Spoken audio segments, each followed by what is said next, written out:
আপনারা নিশ্চয় অবগত হয়েছেন, ভারতের মুর্শিদাবাদের বাসিন্দা জনাব ব্রাদার রাহুল সাহেব তিনি তারাবি নামাজ ৮ রাকাত নাকি ২০ রাকাত এই বিষয়টাকে সামনে রেখে একটা চ্যালেঞ্জ ছুড়ে দিয়েছেন এবং তিনি ৮ রাকাতের পক্ষে।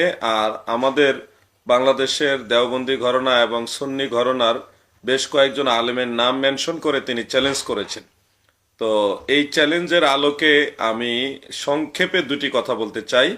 ব্রাদার রাহুল সাহেব, আপনি জেনারেল শিক্ষিত লোক, মাদ্রাসা শিক্ষিত লোক নন এবং আপনি ঠিকমতো হাদিসের এবারত এরাব দিয়ে হরকত দিয়ে পড়তেও পারেন না, এটা প্রমাণিত। আপনি কোরআন শরীফের আয়াত পড়তে গিয়েও অনেক গলত করেন, এটাও প্রমাণিত। আপনি অনেক সময় কিতাবের নাম বলতে গিয়ে দেখে দেখে কিতাবের নামটা ভুল করেন, এটাও প্রমাণিত।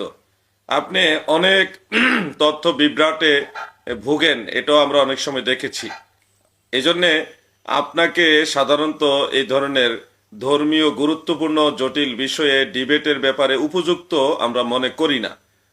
আসলে ডিবেট তো সেই ব্যক্তি করবে যিনি কিতাব নিজে নিজে পড়তে পারে, বুঝতে পারে, যিনি বাংলা অনুবাদের উপর নির্ভরশীল। আরেকজন অনুবাদ করে দিলে তারপরে এটা বুঝেন, এর আগ পর্যন্ত উনি বুঝেন না।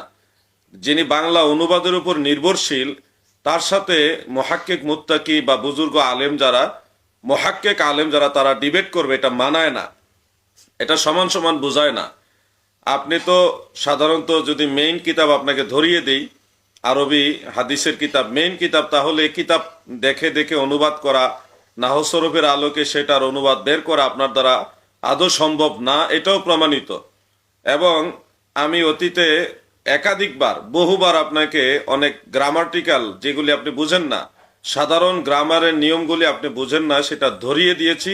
এটাও কিন্তু দেশবাসী দেখেছেন এবং আমরা এটা আপনার কাছ থেকে দেখেছি, জড়তাটা আপনার মধ্যে রয়েছে। সেই সুবাদে দেশের বড় বড় আলেমদের সাথে আপনি এই ধরনের একটা ধর্মীয় বিষয় নিয়ে ডিবেট করবেন, এটা এটা আপনার মানায় না। আরেকটা বিষয় না বললে নাই হয়, আপনি অনুবাদ না দেখে আরেকজন আলেম অনুবাদ করে দিলে সেই অনুবাদের উপর নির্ভর করে আপনি কথা বলেন, সেই অনুবাদ না দেখে আপনি কিন্তু সরাসরি মূল কিতাব থেকে আরেকজনের সাথে ডিবেট করবেন, এই ধরনের যোগ্যতাও রাখেন না, এটা প্রমাণিত। তো আমি তারপরও বিস্মিত হলাম যে আপনি দেশের এত বড় বড় আলেমদেরকে খুব মিন করে, নাম মেনশন করে একটা চ্যালেঞ্জ ছুড়ে দিলেন। এই ধরনের চ্যালেঞ্জ ছুড়ে দেওয়াটা একটা দুঃসাহসিক একটা ব্যাপার। আমি এটা দেখে রীতিমতো বিস্মিত।